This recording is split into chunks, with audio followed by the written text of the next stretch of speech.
Chandu RK news కి స్వాగతం. Bulletin లో ముందుగా హెడ్లైన్స్ చూద్దాం. అర్హులైన అందరికీ రేషన్ కార్డ్స్ మరియు ఇందిరమ్మ ఇళ్లు మంత్రి పొన్నం ప్రభాకర్ వెల్లడి. సినీ పెద్దలపై 3 రోజులుగా కొనసాగుతున్న సోదాలు. పుష్ప డైరెక్టర్ అండ్ ప్రొడ్యూసర్ ఇళ్లలో IT raids. Eat right station గా విజయవాడ రైల్వే స్టేషన్ ప్రకటించిన food safety authority of India. యువతకు స్ఫూర్తి సుభాష్ చంద్రబోస్. ఆజాద్ హింద్ ఫౌజ్ దళపతికి నివాళులు అర్పించిన గజ్వేల్ మాజీ ఎమ్మెల్యే నర్సారెడ్డి. హుస్నాబాద్ లో ప్రజాపాలన గ్రామ సభలో మంత్రి పొన్నం ప్రభాకర్ పాల్గొన్నారు. ఆయన మాట్లాడుతూ ప్రజా సమస్యలు ఏమున్నా నా దృష్టికి తీసుకువస్తే అధికారులు ప్రభుత్వం దృష్టికి తీసుకువెళ్లి పరిష్కరిస్తారని అన్నారు. రేషన్ కార్డు, ఇందిరమ్మ ఇళ్లు వంటి పథకాలు అర్హులైన అందరికీ ఇస్తానని హామీ ఇచ్చారు పొన్నం ప్రభాకర్. దానిలో మరి మున్సిపల్ కమిషన్ మీ అందరికీ కూడా ప్రత్యేకంగా కృతజ్ఞతలతో సెలవు తీసుకుంటాం. అదేవిధంగా తర్వాత రైతుల రుణమాఫీకి సంబంధించినటువంటి గ్రామ సభలో ఉన్నటువంటి మన శాసనసభ్యులు, మన రాష్ట్ర మంత్రివర్యులు ప్రభాకర్ అన్న ఈ కార్యక్రమానికి అధ్యక్షత వహించిన చాలా విషయాలు మన ప్రభాకర్ అన్న చెప్పిండు. ఒక్క విషయం 2 విషయాలు మేము దృష్టి తీసుకొస్తున్నా. కాంగ్రెస్ పార్టీ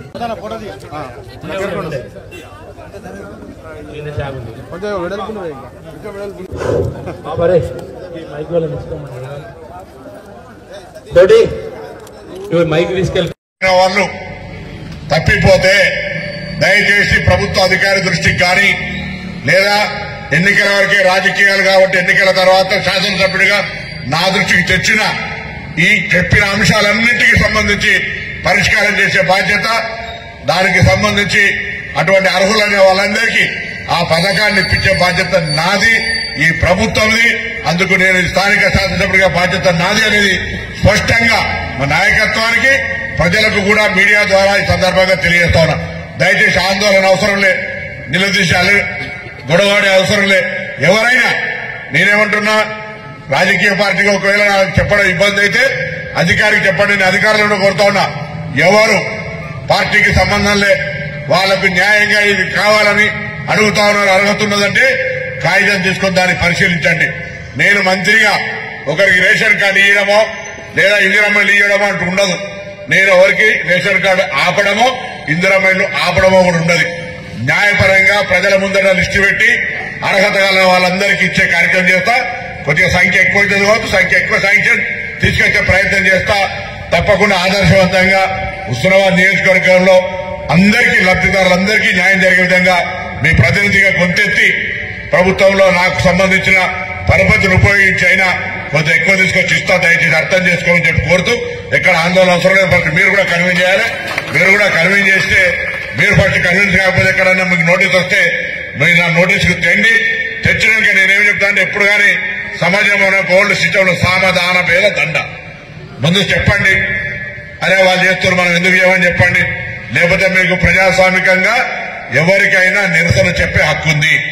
నేను నా దృష్టికి రాకుండానే చెప్పకుండానే ఎవరైనా నిరసన చేస్తే కూడా వాళ్ళకి హక్కునేది. కానీ నేనేమంటాను, నేనంతా కూడా ప్రజాస్వామికంగా ఉండాలనుకుంటున్నాను. కాబట్టి ఎవరైనా ఏదైనా ప్రజల సమస్య ఉంటే, సామాన్యుడు కావచ్చు, రాజకీయాలకు సంబంధం లేకపోయినా, మహిళా సంఘాలు కావచ్చు, యువజన సంఘాలు కావచ్చు, కుల సంఘాలు కావచ్చు, ఎవరైనా నా దృష్టికి తెస్తే దాన్ని తప్పకుండా నా దగ్గరకు వచ్చిన కాగితం వృధాగా పోదు. దాన్ని తప్పకుండా సంబంధిత అధికారి ద్వారా సమీక్షింపజేసి న్యాయం చేసే విధంగా చర్యలు తీసుకుంటా అనే మాట మనవి చేస్తూ అందరికీ మరొకసారి హృదయపూర్వకంగా నమస్కారాలు. సినీ ప్రముఖులపై 3 రోజులుగా ఐటీ రైడ్స్ కొనసాగుతున్నాయి. పుష్ప సినిమా డైరెక్టర్ సుకుమార్, పుష్ప 2 నిర్మాత ఇళ్లలో ఐటీ రైడ్స్ కొనసాగుతున్నాయి. అలాగే నిర్మాత రిలయన్స్ శ్రీధర్ ఇంట్లో కూడా ప్రముఖ నిర్మాణ సంస్థ మ్యాంగో సంస్థపై కూడా కొనసాగుతున్నాయి సోదాలు. పరిశుభ్రమైన, సురక్షితమైన ఆహార విధానాలను అవలంబించినందుకు food safety authority of India నుంచి విజయవాడ రైల్వే స్టేషన్ కు ఈట్ రైట్ స్టేషన్ ధృవీకరణ లభించింది. 85% కంటే ఎక్కువ మార్కులు సాధించి విజయవాడ ఆదర్శప్రాయమైన ప్రామాణిక 5 star eat right station certification ను సాధించింది. ఈ సందర్భంగా divisional railway manager Narendra Anandarao Patil సిబ్బందిని అభినందించారు.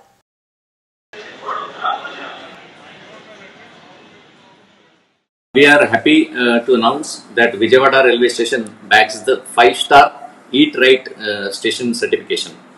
Actually, this is a certification from FSSAI for hygienic and safe food practices. This is yet another milestone achieved by the Vijayawada division, wherein our Vijayawada railway station has bagged the prestigious Food Safety and Standards Authority of India (FSSAI) Eat Right Station certification. This is for implementing the best hygienic and safe food practices in service to the esteemed passengers. With this, Vijayawada station has become the second station of Vijayawada division and fifth station overall in South Central Railway, after our Annavaram, Guntur, Nadikudi and Hyderabad Nampalli station. Great achievement is that Vijayawada railway station has secured almost 85% of the marks in this certification process. This is a very elaborate certification process to achieve this 5-star rating. So I am very happy. A lot of efforts have been gone, and with these efforts, the standard has certainly improved. Lot of practices have been changed. In now all the vendors, all the food joints, everybody is on the same plane, and everybody is at the same level of standard. యువతకు స్ఫూర్తి సుభాష్ చంద్రబోస్ అని గజ్వేల్ మాజీ MLA Narsa Reddy అన్నారు. సుభాష్ చంద్రబోస్ జయంతి సందర్భంగా గురువారం గజ్వేల్లో సుభాష్ చంద్రబోస్ విగ్రహానికి పూలమాలలు వేసిన అనంతరం నర్సారెడ్డి మాట్లాడుతూ భారతదేశ స్వాతంత్ర్య పోరాటంలో ప్రముఖ భూమిక పోషించిన సుభాష్ చంద్రబోస్ ఆశయ సాధన కోసం ప్రతి ఒక్కరూ కృషి చేయాలని, గజ్వేల్లో సుభాష్ చంద్రబోస్ విగ్రహాన్ని ఏర్పాటు చేయడం అభినందనీయమన్నారు. ఈ కార్యక్రమంలో యూత్ కాంగ్రెస్ రాష్ట్ర ఉపాధ్యక్షురాలు ఆంక్షారెడ్డి, గజ్వేల్ మున్సిపల్ మాజీ chairman Bhaskar, Gajwel market committee chairman Narender Reddy, vice chairman Sardar Khan, Nakka Ramulu Goud, Congress నాయకులు, కార్యకర్తలు, యువజన సంఘాల నాయకులు, వివిధ పార్టీల శ్రేణులు తదితరులు పాల్గొన్నారు.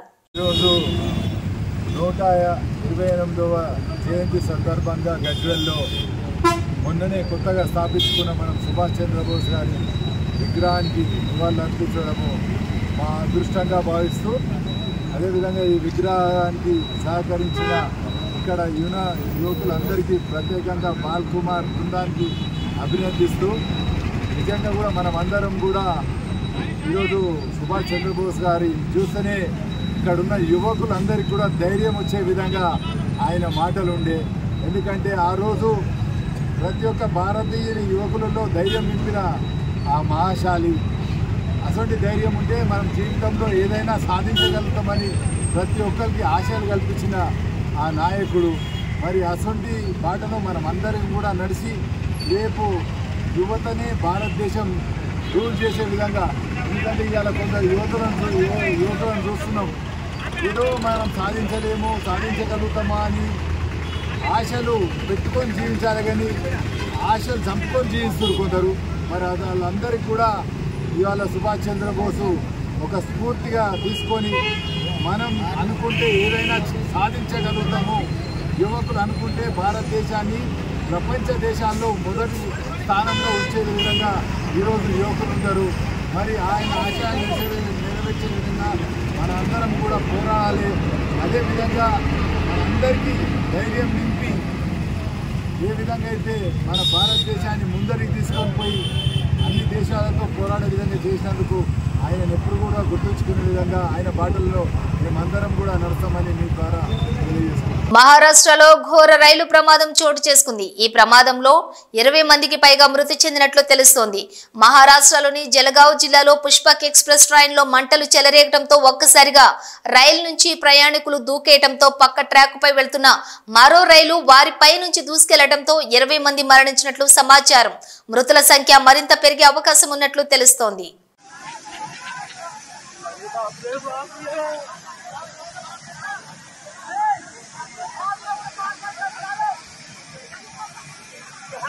శ్రీకాకుళం జిల్లా పాలకొండ మండలం అరదలి గ్రామంలోని అరుదైన వింతైన చేప కనిపించింది.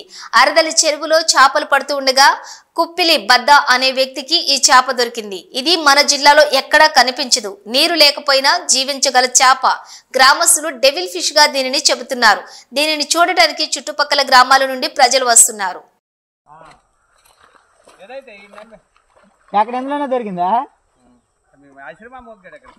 వద్దాను నేను కోళ్లను మృత్యువాత పడేలా చేస్తున్న అంతు చిక్కని వైరస్ పశ్చిమ గోదావరి జిల్లాను తీవ్రంగా ప్రభావితం చేస్తోంది. సాయంత్రం ఆరోగ్యంగా కనిపించే కోడి తెల్లవారుజామున చనిపోతున్న దారుణ పరిస్థితులు కనిపిస్తున్నాయి. ఈ వ్యాధి కారణంగా జిల్లాలో ఇప్పటి వరకు 1,00,000కు పైగా కోళ్ల మృత్యువాత పడ్డాయని తెలుస్తోంది. ముఖ్యంగా పందాల కోసం ప్రత్యేకంగా పెంచిన కోళ్లు కూడా వైరస్ బారిన పడి మరణించాయి. దీంతో కోళ్ల పెంపకందారులు భారీ నష్టాలు చవిచూస్తున్నారు. ఇక ఇదే వైరస్ 4 ఏళ్ల క్రితం కూడా పశ్చిమ గోదావరిలో కోళ్లపై తీవ్రంగా ప్రభావితం చేసింది. అప్పట్లో కోళ్లు పెద్ద సంఖ్యలో చనిపోవడంతో మార్కెట్లో అమ్మకాలు పూర్తిగా పతనమయ్యాయి. వైరస్ తగ్గుముఖం పట్టడానికి చాలా రోజులు పట్టింది. ఇప్పుడు మరోసారి ఇదే వైరస్ తిరిగి ప్రబలుతోందని ఆరోపణలు వినిపిస్తున్నాయి. మృత్యువాత చెందినటువంటి కోళ్లను రహదారుల ప్రక్కన సంచుల్లో వేయటం వల్ల వైరస్ మరింత వేగంగా వ్యాపించే ప్రమాదం ఉందని వైద్యులు హెచ్చరిస్తున్నారు. కోళ్ల కళేబరాలను 3 అడుగుల లోతైన గోతిలో పూడ్చి సున్నం వేసి నశింపచేయాలని లేదా కాల్చేయాలని సూచిస్తున్నారు. ఈ విధంగా చేస్తే వైరస్ వ్యాప్తి నుంచి మిగిలిన కోళ్లను కూడా రక్షించవచ్చు. వైరస్ ప్రభావిత ప్రాంతాల్లో కోళ్ల మాంసం తినడం ప్రమాదకరమని వైద్యులు సూచిస్తున్నారు. దావోస్ లో మీడియాతో ముఖ్యమంత్రి నారా చంద్రబాబు నాయుడు మరియు మంత్రి నారా లోకేష్, కేంద్ర మంత్రి రామ్మోహన్ నాయుడు మాట్లాడారు. Strong state make strong nation అని మా ప్రధాని చెప్తూ ఉంటారని, రాష్ట్రాలుగా ఇక్కడ పెట్టుబడుల కోసం పోటీ పడుతున్న ఇండియా ఫస్ట్ అనే వాయిస్ తో అందరం ఇక్కడ సమావేశమయ్యామన్నారు. దేశం కోసం ఆర్థికంగా బలమైన రాష్ట్రాలే దేశానికి పునాదని చెప్పారు నారా లోకేష్. పల్నాడు జిల్లా మాచివరం మండలం వేమవరంలోని సరస్వతి పవర్ ఇండస్ట్రీస్ భూముల రిజిస్ట్రేషన్ అధికారులు రద్దు చేశారు. వేమవరంలోని 20 ఎకరాలు, పెన్నెల్లి గ్రామంలోని 4.84 ఎకరాల అసైన్డ్ భూమి రిజిస్ట్రేషన్ కలెక్టర్ అరుణ్ బాబు ఆదేశాలతోటి అధికారులు రద్దు చేశారు. పల్నాడు జిల్లాలో జగన్ కుటుంబానికి కేటాయించిన సరస్వతి పవర్ ఇండస్ట్రీస్ భూముల్లో అటవీ, రెవెన్యూ శాఖ అధికారులు ఇటీవల సర్వే నిర్వహించారు. శివప్రసాద్ గారిని 6 పర్యాయాలు ఎమ్మెల్యేగా, మంత్రిగా పనిచేసిన అనుభవజ్ఞులు. ఆయన్ని రాష్ట్ర విభజన జరిగిన తర్వాత అప్పుడు వచ్చేసిన ఫర్నిచర్ ని ఇంకా మన అసెంబ్లీ కట్టలేదు. ఇంకా అప్పటికి కట్టకుండా ఆ టైంలో ఫర్నిచర్ ఎక్కడ పెట్టాలో తెలియక ఆయన ఆఫీసులో పట్టక ఆయన ఇంట్లో పెట్టి తర్వాత లెటర్ రాశారు అసెంబ్లీకి, నా దగ్గర ఫర్నిచర్ ఉండిపోయింది, మీరు తీసుకెళ్ళండి, లేదంటే నా డబ్బున్న కట్టేయమంటే కట్టేస్తానని. ఆ ప్రభుత్వం ఆ రోజున మనకి తెలుగుదేశం ప్రభుత్వం దాన్ని ముందుకు తీసుకెళ్ళాలనుకున్నాం. కారణాలు ఏదైనా కానీ ముందుకు తీసుకెళ్ళకపోతే ఈ ప్రభుత్వం వచ్చి ఎందుకు చెప్తున్నాను మాట అంటే, ఒక 15-25 లక్షలు చేసే ఫర్నిచర్ ని ఆయన్ని నేరం పెట్టి ఆయన మీద ఆయన్ని కృషించి వేధించి చంపించేశారు ఆయన. అలాంటిది ఈ రోజున ఎన్ని వందల ఎకరాలు ఇంకా అన్యాక్రాంతం అయిందో తెలియట్లేదు. 1500 ఎకరాల భూమిది, 20 లక్షల ఫర్నిచర్ ని కోటెల శివప్రసాద్ గారు చెల్లించలేదని చెప్పి ఇంత వేధించిన వ్యక్తి ఈ రోజున సరస్వతి పవర్ ప్లాంట్ అని చెప్పి ఈ రోజున దీనికి ఇంకా రైతాంగానికి న్యాయం జరగల, సరైన పరిహారం ఇవ్వాల. నా దగ్గర ఉన్న డీటెయిల్స్ మీకు చదివి వినిపిస్తున్నాను. మన వేమవరంలో 710.6 ఎకరాలు, శ్యామయ్యపాలెంలో 273 ఎకరాలు, పిన్నెల్లి గ్రామంలో 93.79 ఎకరాలు, తంగేడ గ్రామంలో 107.36 ఎకరాలు. టోటల్ ఎక్స్టెంట్ మొత్తం రైతాంగం దగ్గర కొన్నది 1184 ఎకరాలు. పట్టా ల్యాండ్ 1083.715 ఎకరాలు. చుక్క భూమి 77 ఎకరాలు దాదాపు. ఇందులో మాకు సెంటు భూమి ఎవరిది లేదని చెప్తే ఈ రోజు నేను ఈ సరస్వతి పవర్ ప్రాజెక్ట్ గొడవ వస్తే బయటికి అధికారులు ఆదేశిస్తే రెవెన్యూ అధికారులని కలెక్టర్ గారికి మనం ఆదేశిస్తే ఈ రోజుకి 24 ఎకరాల అసైన్డ్ భూమి, ఎస్సీ కుటుంబాలకు చెందిన భూమి ప్రభుత్వం వారికి దున్ని వారికి సంపాదించుకునే బతికే హక్కునిచ్చిన భూమిని వీళ్ళు తీసేసుకున్నారు 24 ఎకరాల పైన. ఇవన్నీ కాకుండా ఇక్కడున్న పట్టా భూములు ఏది కూడా ఇష్టం తమలా భయపెట్టి తీసుకున్నారు. సగానికి సగం మంది భయపెట్టి బాంబులేసి దాడులు చేసి ఈ భూములు లాక్కున్నారు. దీంట్లో ఎస్ఐన్ ల్యాండ్ 24 ఎకరాలు, 20 ఎకరాలు మన వేమవరంలోనే ఉంది. ఏదైనా మాట్లాడితే ఫ్యాక్షన్ గొడవలు అంటారు, లేదంటే బాంబులు వేస్తారంటారు, రౌడిజం అంటారు. నేను అందుకే చెప్పింది, నేను మాట్లాడిన దీనికే మెత్తగా ఉంటే సరిపోదు, వీళ్ళకి మెత్తగా ఉంటే సరిపోదు, ఇష్టానికి మాట్లాడుతున్నారు. ఇట్లాగే వదిలేస్తే వీళ్ళు పెట్టలేకపోతారు. మీకు భరోసా ఇవ్వడానికి వచ్చాం, మీకు అండగా ఉండడానికి వచ్చాం. తీసుకున్న భూమి కాకుండా ఇంకో 350 ఎకరాలు పైచీలకు కనిపించే అది ఫ్యాక్టరీ కోసం తీసుకున్నారు. ముడిసరుకు కోసం 1100 ఎకరాలు. ఈ రోజు వరకు భయపెట్టి ఫ్యాక్టరీ రాలేదు. ఇంకా ఇంట్లో అన్నా చెల్లెలు కొట్టుకుంటా ఉన్నారు. ఇది మీ పొలాలు దోచేసి మిమ్మల్ని ఇబ్బంది పెట్టి ఈ రోజు వరకు అటవీ భూములు ఉన్న స్థానిక ప్రజలందరూ చెప్తా ఉన్నారు. అటవీ భూములు ఉన్నాయి ఇక్కడ 400 ఎకరాలు. ఇది రెవెన్యూ భూముల కింద మార్చేసి వాళ్ళు తీసేసుకున్నారు. దీని మీద కూడా సమగ్ర విచారణ జరపాలి. కలెక్టర్ గారికి కూడా నేను ఆదేశిస్తున్నాను. మీరు సంపూర్ణంగా ఎంత భూమి ఉంది, దీంట్లో ఎన్ని అవకతవకలు జరిగినాయి, ఎంత అసైన్ ల్యాండ్స్ ఉన్నాయి, అసలు పెట్టిన ప్రాజెక్టు ఎందుకు ముందుకెళ్ళాలా. మీకు దాదాపు 2009లో వీళ్ళు 30 సంవత్సరాలకు లీజ్ తీసుకుని ఈయన ముఖ్యమంత్రి అయ్యి 2019-24కి ఇదే భూములు 50 సంవత్సరాలకి లీజ్ రాసేసుకున్నారు. వివాదాస్పద డైరెక్టర్ రామ్ గోపాల్ వర్మకు ఊహించని షాక్ తగిలింది. చెక్ బౌన్స్ కేసులో ముంబైలోని అంధేరి మెజిస్ట్రేట్ కోర్టు కీలక తీర్పును వెలువరించింది. ఈ కేసులో ఆర్జీవీని దోషిగా తేలుస్తూ 3 నెలల జైలు శిక్ష విధించింది. చెక్ బౌన్స్ కేసులో గత 7 ఏళ్లుగా విచారణ జరుగుతుండగా ఆర్జీవీ కోర్టుకు హాజరు కావటం లేదు. దీంతో మండిపడిన కోర్టు ఆయనపై నాన్ బెయిలబుల్ వారెంట్ జారీ చేసింది. రాబోయే 3 నెలల్లో ఫిర్యాదుదారుడికి వర్మ 3.72 లక్షల పరిహారం చెల్లించాలని, లేదంటే 3 నెలల సాధారణ జైలు శిక్ష అనుభవించాల్సి ఉంటుందని మెజిస్ట్రేట్ తీర్పు వెలువరించింది. తూర్పు గోదావరి జిల్లా రాజమండ్రి సమీపంలోని Kaveri private travels bus road ప్రమాదంకు గురైంది. ప్రమాదంలో వైజాగ్ కి చెందిన యువతి మృతి చెందగా 18 మందికి గాయాలయ్యాయి. వైజాగ్ నుండి హైదరాబాద్ వెళ్తూ ఉండగా అర్ధరాత్రి రాజమండ్రి సమీపంలోని ఈ దుర్ఘటన చోటు చేసుకుంది. క్షతగాత్రులు రాజమండ్రి ప్రభుత్వ ఆసుపత్రి, ప్రైవేట్ ఆసుపత్రులకు తరలించారు.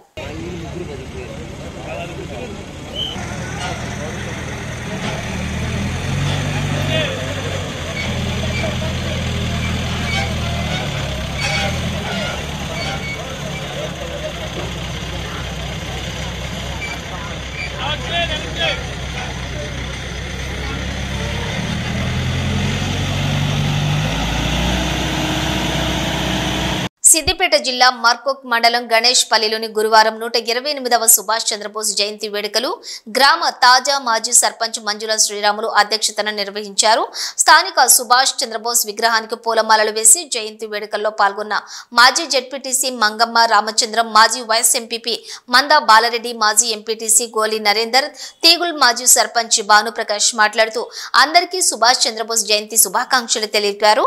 యువతకు ఆదర్శం సుభాష్ చంద్రబోస్ అని, భారతదేశ స్వాతంత్ర్య సంగ్రామంలో ముఖ్య భూమిక పోషించిన సుభాష్ చంద్రబోస్ ఆశయ సాధన కోసం ప్రతి ఒక్కరూ కృషి చేయాలని, నేటి యువత సుభాష్ చంద్రబోస్ జీవిత చరిత్రను చదువుకోవాలని, మరణం లేని నేతగా సుభాష్ చంద్రబోస్ ప్రపంచవ్యాప్తంగా పేరు తెచ్చుకున్న నేత అని, గణేష్ పల్లిలోని ప్రతి సంవత్సరం సుభాష్ చంద్రబోస్ జయంతి వేడుకలు నిర్వహించడం అభినందనీయమని అన్నారు.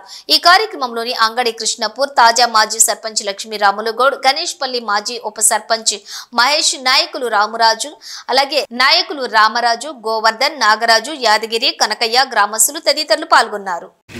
ఈరోజు నేతాజీ సుభాష్ చంద్రబోస్ జయంతి ఉత్సవాలను గణేష్పల్లి గ్రామంలో నిర్విఘ్నంగా కొనసాగిస్తున్నాం. మేము అదేవిధంగా ప్రతి ఇయర్ మా మండల నాయకత్వము మరియు కాన్స్టిట్యూన్సీ నాయకత్వాలు అందరూ వచ్చి మా యొక్క సుభాష్ చంద్ర యొక్క జయంతి ఉత్సవాలు జరిపించాలని అతనికి జోహార్ అర్పిస్తున్నాం.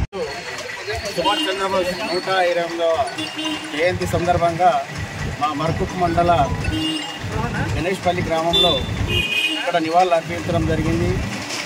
స్వాతంత్ర సమరయోధుడు, అదేవిధంగా ఆజాద్ హింద్ ఫౌజీ అనే నినాదంతో భారతదేశాన్ని గడగడలాడించినటువంటి వ్యక్తి సుభాష్ చంద్రబోస్.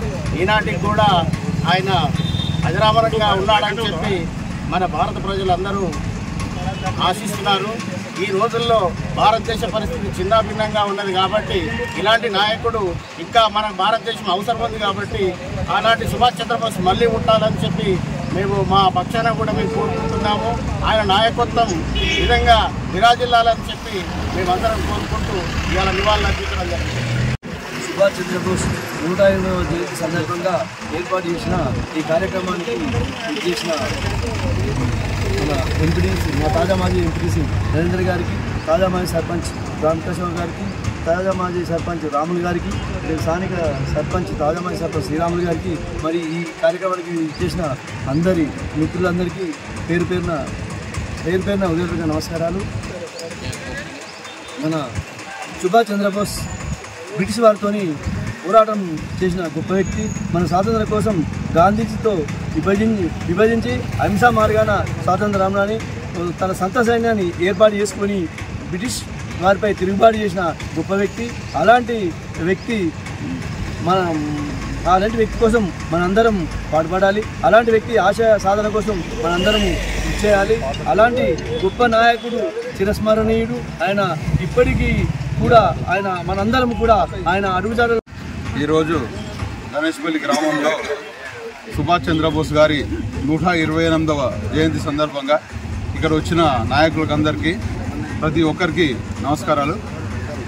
మనము వాళ్ళు ఆ రోజు చేసిన దాన్ని ఎప్పటికీ మనం మర్చిపోకుండా వాళ్ళ ఆశయాలను మనం కొనసాగించుకుంటూ ఎప్పటికీ వాళ్ళని స్మరించుకుంటూ ఉండాలి. ఎందుకంటే మనము వాళ్ళని మర్చిపోతే ఏంటంటే గాలి కొదిలేసినట్టు. కాబట్టి ప్రతి సంవత్సరం కూడా ఇక్కడ చేస్తున్నాం. ఇంకా కూడా మళ్ళీ దీన్ని రాష్ట్రంలో డ్రగ్స్ వ్యసనానికి యువత బానిస అవుతుందని, యువత బానిస కాకుండా కఠిన చర్యలు తీసుకోవాలని పోలీసులకు సూచించారు ఎమ్మెల్యే యశస్విని రెడ్డి. జనగామ జిల్లా పాలకుర్తి మండల కేంద్రంలోని రాజీవ్ చౌరస్తాలో నియోజకవర్గం యూత్ కాంగ్రెస్ ఆధ్వర్యంలో సే నో టు డ్రగ్స్ సమావేశంలో పాల్గొన్నారు. ఈ సందర్భంగా డ్రగ్స్ నివారణకు ప్రజలు, యువకులు, విద్యార్థులు కట్టుబడి ఉండాలని ప్రతిజ్ఞ చేయించారు. అనంతరం ఎమ్మెల్యే యశస్విని రెడ్డి మాట్లాడుతూ రాష్ట్రంలోని పాలకుర్తి నియోజకవర్గం యాంటీ డ్రగ్ నియోజకవర్గంగా తీర్చిదిద్దేలా కృషి చేస్తారని ఈ సందర్భంగా తెలిపారు. రేపటి భవిష్యత్ అంతా ముందే కూర్చుంది. మీరందరూ మీ చేతిలోనే ఉంది అంతా. దాన్ని మీరు ఎట్లా మారుస్తారో మీ ఇష్టం. మంచి దారిలో పోతారా, చెడు దారిలో పోతారా? రెండు దారులు ఉంటాయి ఎప్పుడైనా, మంచి దారి, చెడు దారి. ఎవరికైనా పిల్లలకి కొంతమందికి చెడు దారిలో పోతే ఏదో బాగుంటదేమో అని అనుకుంటారు. కానీ అది ఎప్పటికైనా ముప్పే. అది మీకే కాదు, మీ కుటుంబం మొత్తానికి కూడా ముప్పుగా తయారైతుంది. డ్రగ్స్ అనేది మన తెలంగాణ ప్రభుత్వం గౌరవ ముఖ్యమంత్రి వర్యులు రేవంత్ రెడ్డి గారు చాలా ప్రతిష్టాత్మకంగా తీసుకున్నారు ఈ వ్యవహారాన్ని. డ్రగ్స్ తీసుకునే ఆఖరి వ్యక్తిలో ఉన్న డ్రగ్స్ ని పోగొట్టడాన్ని తరిమి కొట్టే అంత మటుకు కూడా ఇది ఆగదు అని చెప్పిండ్రు. అదే విధంగా దీనికి చర్యలు కూడా చేపడుతున్నారు. మన ప్రభుత్వం అంత మంచి సంకల్పంతో ఉంది.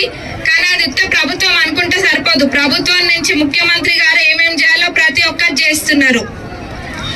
అది ఇక్కడ ఉన్న ప్రతి ఒక్కరు, పెద్దవాళ్ళు, స్కూల్లో ఉన్న టీచర్లు, ఇక్కడున్న నాయకులైనా, పిల్లల పేరెంట్స్ అయినా, యూత్, గ్రామాల్లో ఉన్న ప్రతి ఒక్కరు తలుచుకుంటేనే ఇది జరుగుతుంది. నేను ఒకరి దగ్గరికి పోయినా, ఏ ఊరో అవసరం లేదు కానీ చెప్తున్నా, ఒక ఊరికి వెళ్తే పక్కన ఇల్లే, ఇద్దరి పిల్లలు ఒకటే రోజు చనిపోయినారు. బండి పైన వెళ్ళుకుంటా నైట్ ఇట్లా గంజాయి తీసుకొని ఆ మత్తులో ఎటు నడుపుతున్నారో తెలియకుండా వెళ్ళి యాక్సిడెంట్ అయి చనిపోవడం జరిగింది. అది ఆ తల్లిదండ్రులకు ఎంత కడుపుకోత. మనం ఏదో దాంట్లో ఒక మత్తులో ఉన్నాము, గాల్లో తేలుతున్నాము అని అనుకుంటాం. కానీ దానివల్ల ఎన్ని నష్టాలు జరుగుతాయో అది ఎవరం కూడా ఊహించాం. ఇందాక అందరు కూడా చెప్పినారు. గౌరవ డిఎస్పీ గారు, సిఐ గారు, ఝాన్సీ రెడ్డి గారు చాలా స్పష్టంగా చెప్పిండ్రు ఇది తీసుకోవడం వల్ల జరిగే నష్టం ఏంది అనేది. అది మీరు అందరు ముఖ్యంగా ఇక్కడ పిల్లలు అర్థం చేసుకుంటే చాలు. ఎందుకంటే మొదలయ్యేది ఈ వయసు నుంచే.